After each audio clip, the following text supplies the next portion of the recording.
नमस्कार दोस्तों, स्वागत है आप लोग का हमारे इस यूट्यूब चैनल पर। फ्रेंड्स, जैसा कि आप लोग को पता है, बिहार पुलिस का वैकेंसी आ गया है और यहाँ पर जो है कुछ लोग मैसेज कर रहे हैं इंस्टाग्राम पे कि बिहार पुलिस और जो है रेलवे ग्रुप डी में कौन सा बेहतर है, किसको जो है फोकस किया जाए, कौन सा जॉब अच्छा है, इस पर जो है एक वीडियो बनाइए। तो यहाँ पर आपको हम ये जो वीडियो है कंप्लीट कंपेरिजन वाला वीडियो है और इसमें आपको बताएंगे कि जॉब प्रोफाइल जो है वो बिहार पुलिस का कैसा रहने वाला है, साथ में सैलरी और प्रमोशन, ड्यूटी आवर्स, सब कुछ ए टू जेड जानकारी देंगे आपको।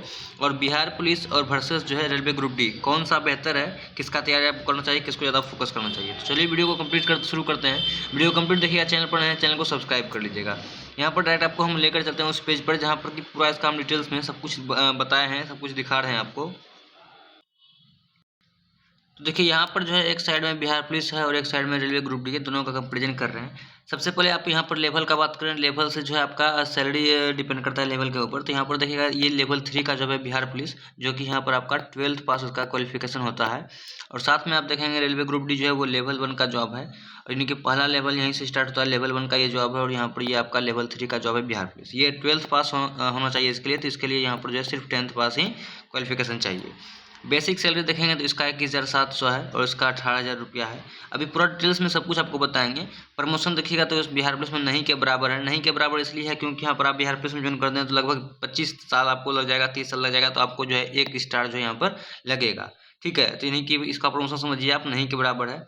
इसमें देखेंगे प्रमोशन 2 साल बाद लिखे हुए हैं, तो 2 साल बाद देखिएगा तो इसमें 14 पोस्ट है। 14 पोस्ट पर जो वैकेंसी आया हुआ है, इसमें आपका कुल वैकेंसी यहाँ पर देखेंगे तो 32,000 समथिंग है, 400 कुछ है, 400 समथिंग यहाँ पर आया हुआ है। इसमें जो है टोटल आपका वैकेंसी जो है 19,000 आपका 838 आया हुआ है। ठीक है, तो ये वैकेंसी इधर है आपका और ये वैकेंसी इधर है। तो अब यहाँ पर देखेंगे तो इसमें प्रमोशन लिखे हुए हैं 2 साल बाद, तो आपका मैक्सिमम पोस्ट पर जो है आपको, जिसमें मैकेनिकल वाला खास करके है, तो आपका 2 साल में प्रमोशन आ जाता है। बाकी आपका इलेक्ट्रिकल भी है तो आपका 3 साल 4 साल, मैक्सिमम आप मान सकते हैं कि 5 साल में आपका किसी भी पोस्ट पर आपको प्रमोशन मिलना ही मिलना है। ठीक है, ग्रुप डी में। उसके बाद यहाँ पर ड्यूटी आवर्स देखेंगे तो 8 घंटा है, इसका भी 8 घंटा है। लेकिन यहाँ पर क्या है कि रेलवे ग्रुप डी में आपका ड्यूटी आवर्स 8 घंटा का है, तो 8 घंटा से ज़्यादा आपको यहाँ पर कभी भी नहीं बुलाया जाएगा और वर्कलोड जो है आपको 3 से 4 घंटा ही देखने के लिए मिलता है। और यहाँ पर ड्यूटी आवर्स आपका 8 घंटा है, तो कोई फिक्स नहीं है कि ये आपका 8 घंटा रहेगा, ये आपका 12 घंटा भी हो सकता है और यहाँ पर आपका 24 घंटा भी ड्यूटी हो सकता है। मतलब 24 घंटा में किसी भी टाइम आपको बुलाया जा सकता है। वर्कलोड यहाँ पर ज़्यादा इसलिए लिखे हुए हैं क्योंकि इसका वो क्या है कि आपका ड्यूटी टाइम फिक्स नहीं है कि किस टाइम पर आपका ड्यूटी लगेगा, कभी भी किसी भी टाइम में आपका ड्यूटी लग सकता है। इसलिए यहाँ पर वर्कलोड ज़्यादा होता है। आपको पता है कि बिहार में जो है मेला वगैरह कहीं कुछ भी आयोजन होगा तो आपको यहाँ पर बिहार पुलिस को भेजा जाता है, तो इसलिए यहाँ पर वर्कलोड जो है इसमें ज़्यादा होता है। यहाँ पर क्या है कि आपका फिक्स ड्यूटी होता है, 3 से 4 घंटा का आपका जो है ड्यूटी होता है, इसमें वर्कलोड इसमें थोड़ा कम होता है। ठीक है, सिलेक्शन प्रोसेस देखेंगे तो यहाँ पर आपको पता है बिहार पुलिस में ऑफलाइन एग्जाम होता है और यहाँ पर उसके बाद आपको फिजिकल होता है और फिजिकल पे ही आपका जो है मेरिट बनता है। तो इसका सिलेक्शन जो है थोड़ा सा मुश्किल है। आप सोच रहे होंगे कि यहाँ पर सीट तो ज़्यादा है तो इसका फिजिकल में कम मेरिट, कम नंबर पे हो जाएगा, लेकिन ऐसा नहीं है। यहाँ पर फिजिकल बेस्ड मेरिट होता है, तो यहाँ पर ये सबसे बड़ा प्रॉब्लम है। सबसे पहले तो आप एग्जाम निकालेंगे तो एग्जाम में भी आपका जो है यहाँ पर यदि आप जनरल्स हैं तो आपका 80 से कम में तो कोई चांस होने वाला नहीं है। यहाँ पर साथ में सिलेक्शन प्रोसेस देखेंगे तो सबसे पहले यहाँ पर CBT 1 होता है, उसके बाद आपका फिजिकल होता है। यानी कि इसका मेन जो है बस ये CBT 1 ही है, जिसमें कि आप यदि 75 मार्क्स लेके आ जा रहे हैं, 75 से 80 आप इस बार का बात कर रहे हैं सीट कम सीट को देखते हुए, तो इस बार आप यदि 75 से 80 भी ला रहे हैं तो आप समझिए कि पूरा रूप से मेरिट के लिए आप तैयार हैं। और ये अब आपका सिर्फ CBT हो गया तो समझ लीजिए सारा कुछ हो गया क्लियर, क्योंकि फिजिकल इसका क्या है कि 1000 मीटर का दौड़ रहता है, यानी कि 1 किलोमीटर का दौड़ रहता है। इसके लिए आपको 4 मिनट 15 सेकंड टाइम दिया जाता है, तो काफ़ी है। बाकी DV ME सब में कोई भी यहाँ पर बाहर नहीं होता है, आउट नहीं होता है। DV और मेडिकल में कोई भी आउट नहीं होगा। ठीक है, उसके बाद सीधा आपका ज्वाइनिंग का प्रोसेस हो जाएगा। यहाँ पर क्या है कि फिजिकल बेस्ड मेरिट होगा, उसके बाद आपका मेडिकल होगा, फिर आपका डॉक्यूमेंट वेरिफिकेशन होगा और ज्वाइनिंग होगा। तो यहाँ पर मेन क्या है कि अब आपका एक एग्जाम भी हो गया, उसका दूसरा आपको फिजिकल भी निकालना पड़ेगा। ठीक है, अब सैलरी का थोड़ा सा बात करते हैं। तो सैलरी का यहाँ पर बात करें तो देखिएगा, यदि खास करके सैलरी का बात करें दोनों का हम, इसका सैलरी और इसका सैलरी का, तो देखिए यहाँ पर आपको सैलरी कितना मिल जाएगा टोटल। यदि बिहार पुलिस में बात करें फिर आपका इधर जो है इसमें ग्रुप डी में बात करें तो यहाँ पर आपको पता है इसका सैलरी आपको 21,700 है। 21,700 आपका ये बनता है बेसिक सैलरी। और बेसिक के बाद यदि बात करें तो आपका यहाँ पर DA बन जाएगा, यानी कि जिसको डियरलेस अलाउंस बोलते हैं, महंगाई भत्ता इसको बोलते हैं। तो 21,700 का आपको यहाँ पर जो है 53% मिल जाएगा। ठीक है, इसका 53% जो भी होगा वो आपको DA मिल जाएगा। इधर बात करें तो आपको 18,000 रुपया आपका बेसिक हो गया इसका। और साथ में यदि हम बात करें तो यहाँ पर इसका जो DA है, डियरनेस अलाउंस, ये आपको मिल जाएगा 18,000 का 53%। ठीक है,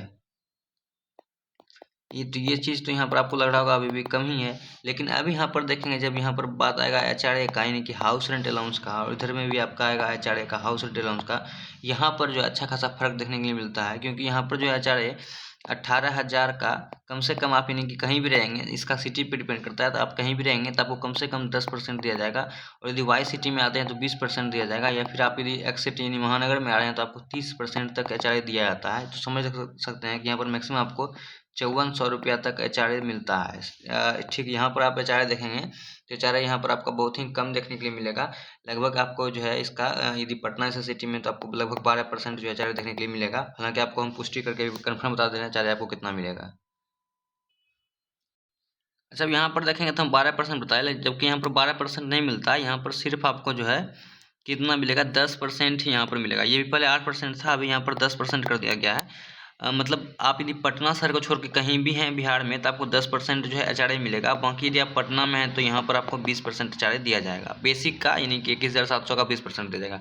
ठीक, यहाँ पर यदि आप देखते हैं तो 18,000 का आपको यहाँ पर क्या है कि जहाँ से आप स्टार्ट करते हैं कोई भी सिटी है, कम से कम आपको 10% दिया जाएगा। थोड़ा अच्छा है तो 20%, और यदि आप मेट्रो सिटी में हैं तो आपको यहाँ पर 30% एचआरए दिया जाएगा। ठीक है, उसके बाद आपको हर एक साल इसमें इंक्रीमेंट लगता है, हर एक साल इसमें भी इंक्रीमेंट लगता है, ये भी चीज़ ठीक है।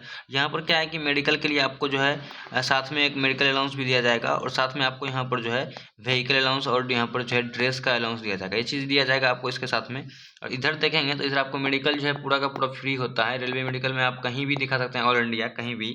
और ये सेंट्रल का जॉब है और ये आपका जो है स्टेट का जॉब है। अभी इसका और एक कंपेरिजन आपको बताने वाले हैं। साथ में आपको मेडिकल यहाँ पर फ्री मिलने वाला है। उसके बाद आपको यहाँ पर जो है टीए मिलता है, ट्रांसपोर्ट अलाउंस, जो कि आपका यहाँ पर कम से कम 1,000 रुपये से शुरू होगा यदि आप ज्वाइन करते हैं तो। और यदि आप एक्स सिटी में आते हैं, यानी कि आप मेट्रो सिटी में आ रहे हैं, तो आपको यहाँ पर जो है ये आपको 2,000 तक देखने के लिए मिल जाएगा। ठीक है, और बाकी इसमें मेडिकल पूरा का पूरा फ्री रहता है। और यदि आप कहीं बाहर ड्यूटी जा रहे हैं, टीए वगैरह आपका अलग से बनेगा। ये आपका ट्रैवलिंग अलाउंस बनता है, जो कि आपका एक दिन का 625 बनता है। उसके बाद आप यदि नाइट कर रहे हैं तो नाइट का अलग से इसमें चार्ज बनता है। और यदि आपका नेशनल हॉलीडे में आ रहा है तो नेशनल हॉलीडे यहाँ भी बनता है और यहाँ भी बनेगा, तो उसमें कोई फ़र्क नहीं पड़ने वाला है। लेकिन यहाँ पर जो सबसे ज़्यादा फ़र्क पड़ेगा आपको, वो किस में पड़ेगा?